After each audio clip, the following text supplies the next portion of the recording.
Alors, il me fait plaisir de retrouver pour parler, oui, de politique comme on le fait toutes les semaines. En ce jeudi, exceptionnellement, cette semaine, le journaliste de CBC à Fredericton, Jacques Poitras. Bonjour, Jacques. Bonjour. Et à Caraquette, l'éditorialiste de l'Acadie Nouvelle, François Cravel. Bonjour. Bonjour Martine, en ce lendemain de débat des chefs, oui, déjà un gagnant, le Canadien de Montréal, là, qualifié pour les séries, qui a pu le faire après la fin du débat des chefs, puisque l'horaire avait été modifié pour accommoder les partisans. Mais en même temps, ça me force à me poser cette question-là que personne n'a osé poser encore, Martine. Qu'est-ce qu'on fait si le Canadien se retrouve en position d'éliminer les Capitals de Washington le soir de l'élection? Est-ce qu'on repousse la journée du vote? Bien La question se sûr. Pas de pose-t-elle? soirée électorale. Je veux dire, oui, là, OK d'abord. Bon, non. Trêve de plaisanterie. On va entrer avec vous deux dans le vif du sujet et on va traiter du débat d'hier soir en deux volets, en quelque sorte. Mais tout d'abord, j'aimerais vous entendre. Puis, tiens, je vais commencer avec vous, François, sur les performances des chefs sur le plateau de Patrice Roy hier à Montréal. Alors, tous avaient différentes stratégies. Qu'est-ce que vous retenez de ce qui est ressorti hier, François? Ah, ben d'abord, Mark Carney, sans aucun doute, gagnant du débat. Et pas parce qu'il a brillé, là, pas parce qu'il a distribué les KO à gauche et à droite ou OK. rien du genre, là, parce qu'il a réussi à s'en tirer sans commettre d'erreurs, sans commettre de gaffes qui pourraient nuire à sa campagne. Je ne sais pas si les libéraux vont gagner l'élection ou s'ils vont échapper cette avance qu'ils ont dans les sondages, mais s'ils perdent, ce ne sera pas en raison du débat d'hier. Et pour M. Carney, qui était victime de tirs groupés, c'était l'objectif, c'était ce qu'il devait accomplir. Alors là, c'est mission accomplie. Pierre Poilievre n'a pas été vilain non plus, là. Il a bien présenté ses positions. J'aimais beaucoup quand il se tournait vers la caméra et qu'il disait « J'ai un message pour les gens des régions. J'ai un message pour les femmes. » Par exemple, ça réussissait bien, ça, je trouvais. Par contre, j'ai pas vraiment senti qu'il a réussi à marquer les points qui pourraient peut-être lui permettre de donner un nouveau souffle à sa campagne. Sa stratégie consistait beaucoup, je trouvais, à mettre Mark Carney et Justin Trudeau dans le même panier. Et ça a beaucoup permis, en fait, à M. Carney de toujours répondre « Je ne suis premier ministre que depuis un mois » et de vanter ensuite ses accomplissements pendant cette courte période-là, ce qui l'aidait beaucoup, M. Carney.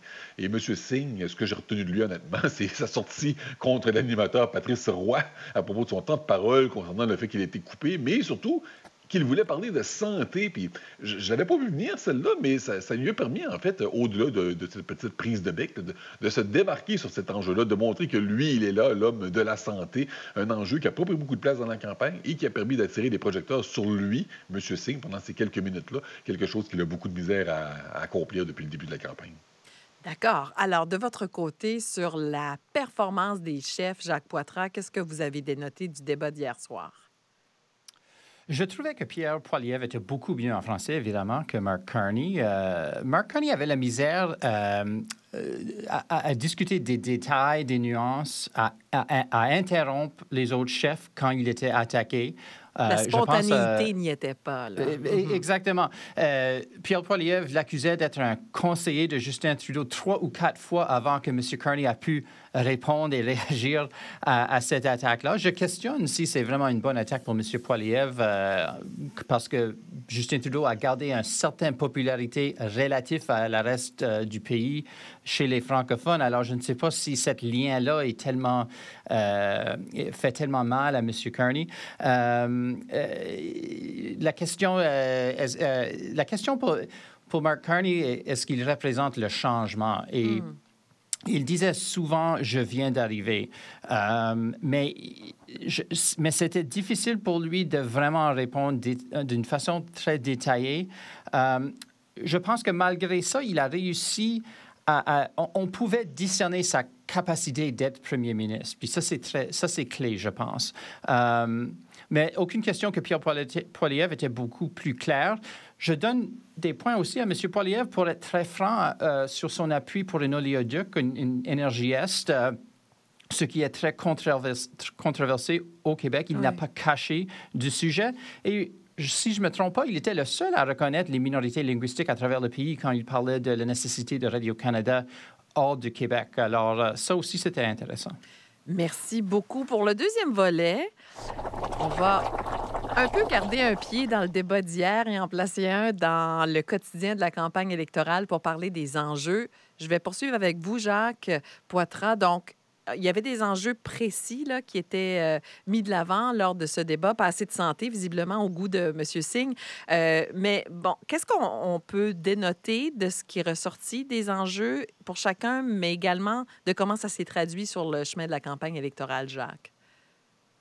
Une autre chose qui m'a frappé hier soir, c'est que j'ai entendu moins sur Donald Trump et les tarifs que j'attendais. Et évidemment, comme ici au Café Politique, il faut diviser les émissions en segments et il faut toucher plusieurs sujets. Mais quand un sujet comme les tarifs est tellement primordial dans une campagne électorale, j'ai trouvé qu'il y avait un peu moins que ça méritait, qu'ils ont exploré le sujet un peu moins. Je pense qu'ils auraient pu peut-être laisser à côté ce troisième lien au Québec. Je ne sais pas si c'est très important pour les gens de Bathurst et Campbellton et Edmundston. Vous nous parlez de payage du pont de la Confédération, peut-être aussi. Oh, mon Dieu. Oui. Un nouveau pont Chipagan-Lamec. Pourquoi pas? Mais vraiment, c'est important parce qu'à ce moment dans la campagne, on a vu que les libéraux gagnent lorsqu'on parle des États-Unis, des relations avec Donald Trump. Et la seule chance pour les conservateurs de peut-être gagner maintenant, c'est si on pense d'autres sujets comme l'abordabilité. Alors, est-ce que les prochains 10 jours, la fin de la campagne, va encore être dominé par cette question des tarifs, ces questions existentielles, le patriotisme, les tarifs, notre souveraineté? Ou est-ce que l'électorat va finalement commencer à passer à autre chose, ce qui ouvrait la porte peut-être un peu à Pierre Poilievre de pencher plus sur ces sujets qui l'ont rendu tellement populaire pour 2 ans jusqu'à février de cette année? Très intéressant. Il y a une chose qu'on sait pour les prochains jours, François Gravel, on devrait avoir les plateformes chiffrées d'au moins 2 des partis là, qui ont commis à l'accomplir là, pendant le débat d'hier soir. Donc, vous, sur les enjeux, François, qu'est-ce que vous voulez nous raconter là? Ben, les plateformes chiffrées, en fait, effectivement, c'était pas un enjeu officiel du débat, mais on en a parlé à quelques reprises et il n'y a personne qui a bien paru sur le plateau là, avec leur incapacité de le produire en disant ça s'en vient, mais plus tard, oui, effectivement, ça aurait été bien d'en entendre parler. Je comprends le pourquoi, par contre, hein, c'est évident que, en particulier, les libéraux et les conservateurs ne voulaient pas prêter le flanc, se retrouver dans une situation où c'est écrit ceci dans votre plateforme, or, ça n'a pas de bon sens parce que, tu sais, alors ils ont entendu après, c'était voulu, mais personne n'est sorti gagnant pour ça. Pour le reste, les enjeux, j'ai été impressionné, je vous dirais, par la diversité, le nombre de sujets qui ont été touchés. Là, vraiment, là, ça allait dans toutes les directions. C'était vraiment très bien pour ça. Jacques a raison. On n'a pas énormément parlé de Donald Trump. Là, et, entre autres, je pense, parce que celui qui a le plus avantage à le faire, c'était Mark Carney. Et justement, il n'y a pas beaucoup de spontanéité, on le disait au début, de la part de M. Carney. Il répondait aux questions qu'on lui posait, il répondait aux attaques contre lui, mais ne réussissait pas, lui, à rediriger la conversation comme il l'aurait peut-être voulu. Il y a eu une question sur les francophones minoritaires. Je trouvais ça bien aussi. Hein? M. Carney qui a proposé d'augmenter le taux d'immigrants francophones, de doubler, en fait. M. Poilievre n'avait pas vraiment d'objectif là-dessus, mais pendant les questions, à la fin du débat, il a exprimé l'idée que c'était les chiffres de M. Carney sont raisonnables, laissant entendre que lui aussi, il pourrait adopter cette question-là. Et Jack Mincing lui a profité de la question pour professer son amour de la langue française. Alors, c'était... Non, j'ai été impressionné par le nombre de sujets choisis, je vous dirais, Martine. Et on s'est rendu compte que les libéraux et les conservateurs se sont tous les deux rapprochés du centre sur certains enjeux envers lesquels ils étaient d'accord. Et ça, on le remarque en cours de campagne. Puis ça a été illustré hier, vous trouvez pas? Oui, les oléoducs, entre autres. Entre autres. OK. Alors ça, c'est pour le débat. On va revenir au Nouveau-Brunswick pour parler d'énergie. Mais ça va peut-être toucher le fédéral à un certain moment aussi. Je vais commencer avec vous, Jacques, parce que là, on a comme une patate chaude avec Énergie Nouveau-Brunswick. Le gouvernement tente de démontrer des actions concrètes, peut-être pour faire taire la grogne de la population, mais également pour trouver des solutions pérennes à long terme. Est-ce que ce qu'on a annoncé cette semaine est un pas dans la bonne direction? Ben, c'est intéressant qu'ils ont convoqué une conférence de presse pour simplement annoncer cette consultation qu'on savait déjà allait venir. Et la seule nouvelle de cette annonce cette semaine était l'échéancier, un échéancier assez ambitieux pour se rendre à une décision aussi, avant le fin de mars, mais pas d'horaire fixe pour les réunions publiques, ni les noms des 3 personnes qui vont gérer cette processus. Alors, pas beaucoup de détails encore. Susan Holt bénéficie d'être différent que Blaine Higgs était au niveau politique. Elle aime écouter, elle aime parler, elle aime consulter. Et à ce moment, c'est au goût des Néo-Brunswickois d'avoir une première ministre qui écoute, qui consulte. Mais il y a un risque avec des réunions ouvertes, avec une micro ouvert au public, que ces discussions-là, ces réunions publiques pourraient aller dans beaucoup de directions, théorie de complot ou quoi que ce soit, et ça risque de hausser les attentes de la population pour une solution. Alors, je me demande si c'est vraiment la meilleure stratégie, mais Susan Holt veut éviter ce qu'on a vu en 2009, quand le gouvernement libéral a annoncé la vente d'Énergie Nouveau-Brunswick. Complètement surprise, même le caucus libéral n'était pas consulté avant l'annonce. Alors, elle va dans une autre direction. On va voir si c'est un risque qui est mérité. Oui, pour éviter d'arriver avec une solution. Et à l'époque, c'était la vente au Québec d'Énergie Nouveau-Brunswick. Et voir un mécontentement de la population qui a été suffisamment fort politiquement pour qu'on change d'idée, là. Et la question est, est-ce qu'ils ont une conclusion où ils veulent arriver, où veulent amener la population, ou est-ce qu'ils sont vraiment ouverts à n'importe quoi? Parce qu'elle dit la deuxième, mais on ne sait pas. Qu'est-ce que vous en pensez, François Gravel? Jacques pose la bonne question, c'est en plein ce que j'allais dire. Ouais. Pas dans la bonne direction, mais on ne sait pas en fait qu'est-ce qu'il y a au bout dans cette direction-là. On ne sait pas si le gouvernement Holt a déjà son idée en tête, s'il organise tout ça pour avancer une idée qu'il va ensuite défendre, ou s'il arrive avec une page blanche, s'il dit « Aidez-nous, on ne sait pas quoi faire avec Énergie Nouveau-Brunswick. Les problèmes sont multiples, ils sont nombreux, on les connaît, elle est surendettée. » Ceux qui s'intéressent aux enjeux d'Énergie NB, je vous invite à lire le reportage de Frédéric Camarano, qui a été visiter la centrale hydroélectrique de Mactaquac pour Radio-Canada. Ça doit durer 2 décennies comme projet de réflexion. Ça va coûter jusqu'à 9 milliards de dollars pour une société de la Couronne qui est surendettée, qui a des problèmes avec sa centrale nucléaire, qui est condamnée à imposer encore et encore des tarifs, des hausses de tarifs toujours plus salées.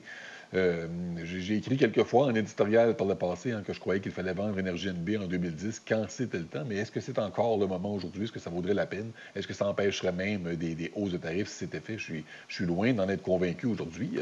Je trouve ça bien de voir le gouvernement Holt prendre la question de l'avenir d'Énergie NB au sérieux.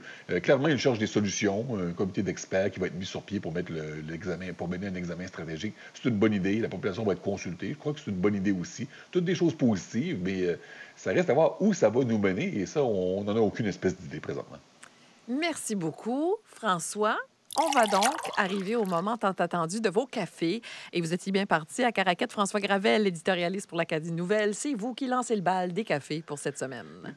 J'ai réservé mes cafés aujourd'hui, Martine, pour les 4 chefs de parti qui ont participé au débat des chefs d'hier. Je me suis amusé à noter un peu des petites phrases punchées, on appelle ça les one-liners en anglais, très certainement préparées à l'avance et qui ont été lancées pendant le débat dans l'espoir qu'elles soient reprises dans les bulletins de nouvelles. Alors, Yves-François Blanchet, par exemple, du Bloc québécois, a montré son scepticisme à un certain moment face à l'expérience de Mark Carney comme négociateur. Il a déclaré vous revendiquez de l'expertise en gestion de crise. Je n'en ai vu aucune. Sauf peut-être en paradis fiscaux.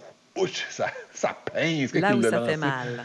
Ah oui, j'ai bien aimé aussi les allusions de M. Blanchet au budget Harry Potter, en voulant dire que tant les libéraux que les conservateurs veulent couper dans les revenus, augmenter les dépenses et équilibrer le budget. C'est de la magie Harry Potter. Pour Jack Bensing, il a déclaré à M. Blanchet que le Bloc québécois est aussi inutile que la monarchie. C'est encore plus drôle quand on connaît la relation difficile. J'ai aimé celui-là. Entre les souverainistes et la monarchie. Wow, bien dit. Pour M. Carney, c'est plus difficile de trouver quelque chose. Il s'est pratiquement jamais porté à l'attaque. Mais j'ai bien aimé quand il a dit à M. Poilievre qu'il comparait sans cesse à l'ancien premier ministre Trudeau. M. Poilievre n'est pas Justin Trudeau. Et moi non plus. Et quant à Pierre Poilievre, lui, ses phrases préparées d'avance, c'était beaucoup en lien avec ses slogans, mais j'ai aimé l'intensité, je vous dirais, quand il a dit à Mark Carney, vous êtes un libéral, vous faites toujours la même chose, vous dépensez. Et une mention spéciale en terminant aux feuilles et aux notes de M. Carney. Je sais pas ce qu'il faisait avec. Il les froissait, il les déchirait, et il faisait tout ça près de son micro. Ouais, je pense qu'il y en a quelques-uns comme ça qui déchiraient des feuilles puis que ça passait dans le micro.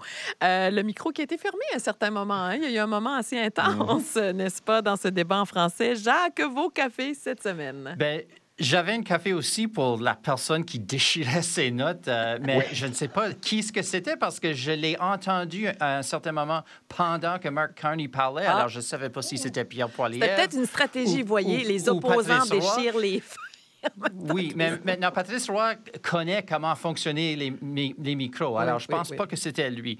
Mais un café pour l'animateur qui a bien posé des questions. La question sur quel produit américain est-ce que vous avez arrêté d'acheter était une très bonne question et amusant, mais aussi assez sérieux. J'ai aussi un café sucré pour Mark Carney pour essayer de lui attirer à visiter le Nouveau-Brunswick. On approche la fin de la campagne, puis on ne l'a pas encore vu dans la province. Alors, j'ai des questions. Des autres journalistes ont des questions et j'ai hâte de le voir soit à Fredericton, Saint-Jean ou Miramichi, les trois circonscriptions très, très contestées dans cette élection. Et finalement, un café sucré aussi, en parlant de le fameux match de hockey hier soir qui a changé l'heure du débat. Bradley Nadeau de Saint-François de Madawaska qui a marqué son premier point aux Ligues nationales de hockey, une passe, une assist. Toute sa famille était là pour le voir. Alors, bravo pour Bradley. Absolument. On va le suivre à Ottawa pour le prochain match, d'ailleurs. Merci beaucoup, tous les deux. Vous êtes exceptionnels. C'est toujours un plaisir de parler de politique avec vous. On va lire vos éditoriaux dans l'Acadie Nouvelle, bien sûr. François Gravel, merci. Et on suit vos reportages à CBC. Jacques Poitras. On se retrouve pour le dernier café politique de la campagne électorale fédérale, vendredi prochain. Eh oui, déjà. On va être rendu là. Merci beaucoup. À la semaine prochaine. Au plaisir. Bye.